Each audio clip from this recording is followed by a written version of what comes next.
Hello everyone, आज हम पढ़ेंगे भारत का कॉन्स्टिट्यूशन भाग 1, जिसमें 1 से 4 तक आर्टिकल आते हैं जो संघ है उसके राज्य क्षेत्र। तो चलो स्टार्ट करते हैं। अनुच्छेद फर्स्ट, संघ है उसके राज्य क्षेत्र।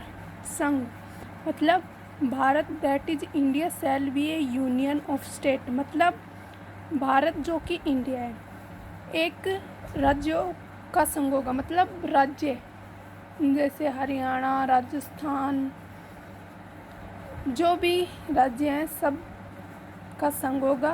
अनुच्छेद 1 में भारत संघ के लिए 2 संवैधानिक शब्दों का प्रयोग किया गया जो है भारत एंड इंडिया। नोट है इसमें, हिंदुस्तान शब्द संवैधानिक नहीं है। भारत संघ के लिए फेडरल शब्द जो कि अमेरिका में है का प्रयोग नहीं किया गया, जो भारत के संघ में प्रयोग नहीं किया गया, जबकि भारत के लिए यूनियन ऑफ स्टेट का प्रयोग किया गया है। यूनियन ऑफ स्टेट का प्रयोग किया गया है, शब्द का प्रयोग किया, क्योंकि राज्यों ने भारत का निर्माण किया है, बल्कि भारत ने राज्यों का निर्माण नहीं किया। भारत ने राज्यों का निर्माण किया है। भारत को विनाशी राज्यों का अविनाशी संघ कहा जाता है। अमेरिका में राज्यों ने मिलकर संघ का निर्माण किया। अमेरिका ने राज्यों ने मिलकर संघ का निर्माण किया है। अनुच्छेद आर्टिकल 2, भारत संघ में नए राज्यों का प्रवेश, मतलब भारत के संघ में और कौन से राज्य मिले। इस अनुच्छेद के तहत भारत संघ में वे राज्य या क्षेत्र शामिल होते हैं जो भारत संघ के अस्तित्व में नहीं होते, मतलब जो भारत राज्य के अंदर अस्तित्व में नहीं आते। अर्थात इस अनुच्छेद के तहत भारत संघ में नए क्षेत्र जुड़ते हैं जो कि निम्न 3 प्रकार के। नंबर 1, कोई युद्ध से जीता गया क्षेत्र, कोई राज्य या देश स्वेच्छा से भारत संघ में शामिल होना चाहिए, मतलब यदि जैसे भारत और पाकिस्तान का युद्ध चल रहा है तो भारत ने पाकिस्तान का कोई क्षेत्र जीत लिया हो और वो भारत में शामिल हो गया। कोई राज्य यानी कोई भी राज्य जो भारत में अपनी स्वेच्छा से भारत के संग में जुड़ना चाहता हो। ऐसा कोई क्षेत्र जिस पर कोई देश या राज्य दावा ना करता है, भारत उसे अपने क्षेत्र में शामिल कर सकता है। मतलब कोई भी ऐसा क्षेत्र जिसमें कोई अन्य देश उस पर दावा नहीं करता कि ये हमारा क्षेत्र, तो भारत उस क्षेत्र को शामिल कर सकता है। 9वें संविधान संशोधन 1960 के द्वारा भारत ने अपना कुछ क्षेत्र पाकिस्तान को दिया था। 35वें संविधान संशोधन 1974 के द्वारा भारत में सिक्किम राज्य को एक सहायक राज्य के रूप में शामिल किया गया, मतलब 36वें संविधान संशोधन 1975 द्वारा सिक्किम राज्य को भारत का 22वें पूर्ण राज्य बना लिया गया, मतलब पूर्ण राज्य वो बन गया भारत का। 100वें संविधान संशोधन 2015 द्वारा भारत व बांग्लादेश के मध्य कुछ क्षेत्रों का आदान प्रदान किया गया। सब मतलब भारत ने भी कुछ क्षेत्र अन्य देश को दिया और अन्य देश ने भी भारत को कुछ क्षेत्र दिए। जैसे हम देखते हैं, भारत ने बांग्लादेश को 111 क्षेत्र दिए तथा बांग्लादेश ने भारत को 51 क्षेत्र दिए। ठीक है। आर्टिकल 3, भारत में नए राज्यों का गठन। इसमें तो नए संघ में शामिल होते हैं और इसमें गठन होता है, मतलब आर्टिकल 2 में नए राज्य प्रवेश करते हैं और इसमें नए राज्यों का गठन होता है। इस अनुच्छेद के तहत भारत संघ में पहले से विद्यमान राज्यों में परिवर्तन कर नए राज्यों का गठन किया जाता है। मतलब इसमें तो जैसे सिक्किम है, उसमें कुछ परिवर्तन कर दिया गया तो नए राज्यों का उसमें गठन कर दिया जाता है। जबकि इसमें युद्ध या फिर कोई अन्य देश या अपनी स्वेच्छा से भारत में जुड़ना चाहता हो तो वो आर्टिकल 2 में आएगा और आर्टिकल 3 में गठन आएगा नए राज्यों का। अनुच्छेद 3 के तहत भारत संघ में निम्न प्रकार से नए राज्यों का गठन होता है।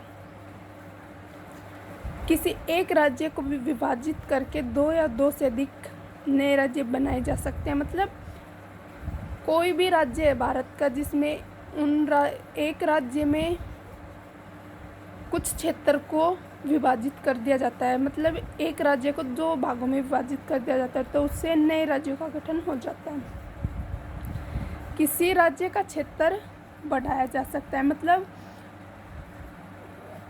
यदि कोई राज्य है तो दूसरे राज्य उस राज्य का क्षेत्र बढ़ाया या घटाया भी जा सकता है। जैसे आगे किसी राज्य का क्षेत्र घटाया जा सकता है, किसी राज्य की सीमा में बदलाव भी किया जा सकता है, किसी राज्य का नाम भी बदला जा सकता है। ठीक है। नोट, अनुच्छेद 3 से संबंधित सभी प्रकार के परिवर्तन करके अपने नए राज्यों का गठन करने की शक्ति संसद को दी गई है, मतलब पार्लियामेंट को दी गई है। ठीक है।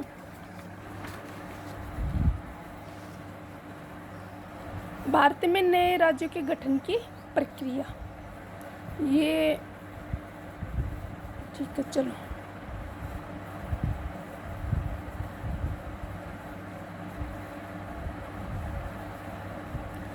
नए राज्यों के गठन के लिए राष्ट्रपति की पूर्वानुमति से एक प्रस्ताव लाया जाता है जिसे बिल कहते हैं। यह प्रस्ताव संबंधित राज्य की विधानसभा में भेजा जाता है। विधानसभा इसे पारित करे या ना करे, इस प्रस्ताव पर कोई प्रभाव नहीं पड़ता। मतलब राज्य की विधानसभा में प्रस्ताव दिया जाता है। विधानमंडल के पास इस प्रस्ताव में हेड कोई शक्ति नहीं होती। मतलब विधानसभा के पास ऐसी कोई शक्ति नहीं होती जिससे वो विधानमंडल की सहमति से इस प्रस्ताव पर कोई प्रभाव नहीं पड़ता। मतलब विधानमंडल की या विधानसभा की चाहे उसमें सहमति हो या न हो, उस प्रस्ताव पर उसका कोई प्रभाव नहीं पड़ेगा। यह प्रस्ताव संसद के किसी भी सदन में रखा जा सकता है तथा इस सदन से प्रस्ताव साधारण बहुमत से पारित होकर दूसरे सदन में जाता है। दूसरा सदन भी इस प्रस्ताव को साधारण बहुमत से पारित कर दे तो यह प्रस्ताव राष्ट्रपति के पास जाता है। तो राष्ट्रपति इस प्रस्ताव पर हस्ताक्षर करता है और विधेयक, बिल, अधिनियम, एक्ट बन जाता है तथा नए राज्यों का गठन हो जाता है। मतलब उस राज्य की विधानसभा में प्रस्तुत किया जाता है। यदि विधानसभा की इस पे सहमति हो या न हो, इससे कोई फर्क नहीं पड़ता प्रस्ताव पे। और यह प्रस्ताव पार्लियामेंट के एक सदन में रखा जाता है, फिर बाद में दूसरे सदन में पारित किया जाता है। मतलब पहले सदन में बहुमत से और दूसरे सदन में प्रस्ताव दिया जाता है, साधारण बहुमत से पारित कर देते हैं और ये दोनों सदन पारित करने के बाद में राष्ट्रपति के पास भेजा जाता है और राष्ट्रपति के हस्ताक्षर, सिग्नेचर होने के बाद यह विधेयक, बिल या अधिनियम बन जाता है जिससे नए राज्यों का गठन हो जाता है।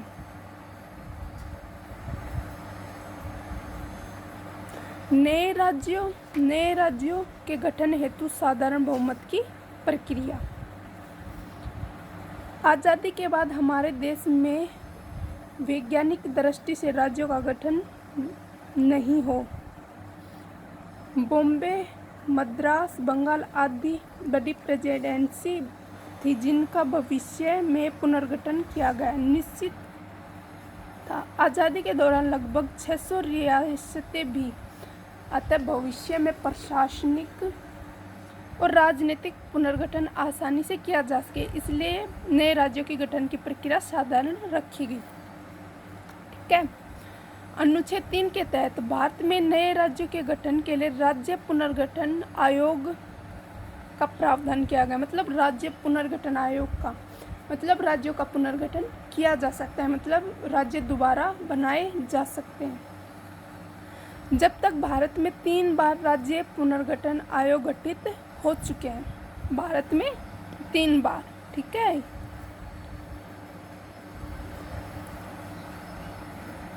घर कमीशन आयोग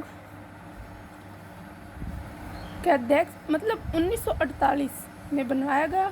इसके अध्यक्ष श्यामा कर्षण धर, ठीक है। इस आयोग ने कहा कि नए राज्यों का गठन भाषा के आधार पर न होकर प्रशासनिक सुविधा के अनुसार होगा। मतलब भाषा के आधार पर नहीं किया गया। जेपी कार्यदल का गठन 1948, वल्लभ भाई पटेल।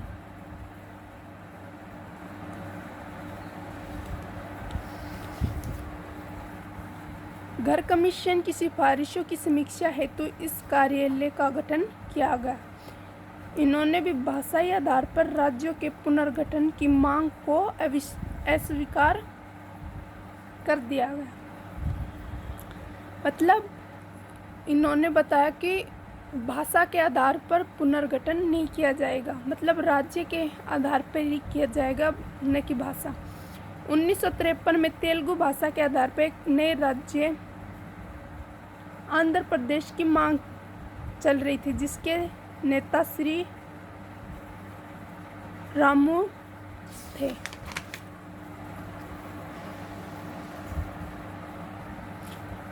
उन्नीस में श्री रामुल की भूख हड़ताल करते हुए मर गए, जिसे तेलुगु भाषी प्रदेश में हिंसक आंदोलन शुरू हो गया। अतः केंद्र सरकार ने नए राज्य का पुनर्गठन आयोग का गठन किया गया।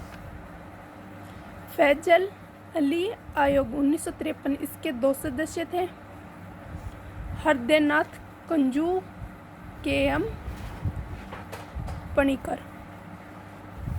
इस आयोग ने पहली बार यह बात स्वीकार की कि नए राज्यों का निर्माण भाषा के आधार पर भी हो सकता है। 1953 में आंध्र प्रदेश के आधार पर बनने वाला भारत का प्रथम राज्य था। मतलब 1953 में भाषा के आधार पर आंध्र प्रदेश एक ऐसा राज्य बना था जो भाषा के आधार पर बनाया गया। फैजल अली आयोग के अनुसार नवंबर 1956 में भारत के सभी राज्यों का पुनर्गठन किया गया। इस प्रकार 1956 में भारत में 14 तथा 6 केंद्र शासित प्रदेश थे। 1960 पुनर्गठन गुजरात मुंबई से अलग किया गया।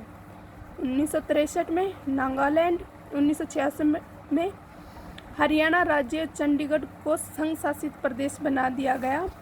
हिमाचल संघ शासित। 1971 में हिमाचल को राज्य बना दिया गया। 1972 मणिपुर, त्रिपुरा, मेघालय। 1974 में 35वां संविधान संशोधन के तहत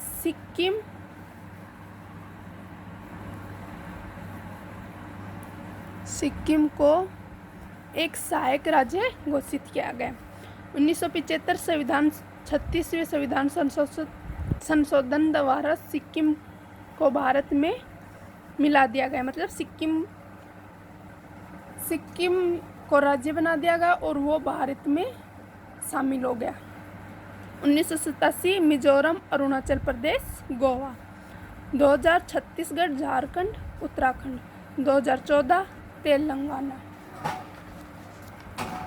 आर्टिकल 4 अनुच्छेद 2 व 3 के तहत किए गए परिवर्तन संविधान संशोधन नहीं माना जाएगा, जबकि संसद द्वारा बनाई गई सामान्य विधि माना जाएगा। परंतु यदि कोई क्षेत्र किसी देश को दिया जाए या किसी देश से कोई क्षेत्र दिया जाए तो संविधान संशोधन किया जाएगा। मतलब आर्टिकल 2 व 3 के तहत यदि कोई राज्य या क्षेत्र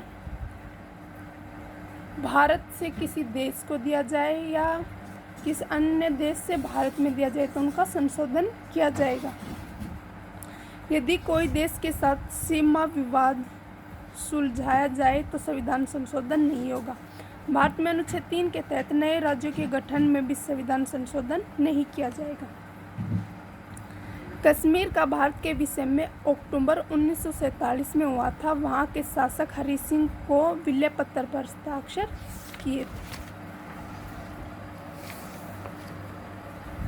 फरवरी 1948 जूनागढ़ रियासत गुजरात भारत में शामिल कर दिया गया, विलय कर दिया गया।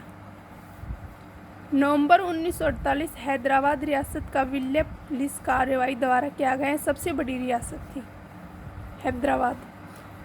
1957 में पांडुचेरी, मैन, कैरोल, माहा, चंद्रनगर, बंगाल फ्रांस के अधिकार से मुक्त करवाकर भारत में विलय किया गया। दिसंबर 1961 गोवा दमनदीप को पुलिस कार्रवाई द्वारा पुर्तगालियों के अधिकार से आज़ाद करवाया। सबसे छोटी रियासत भिलवाड़ी मध्य प्रदेश और सबसे बड़ी रियासत हैदराबाद। Thank you. पसंद आए तो लाइक शेयर सब्सक्राइब ज़रूर करें।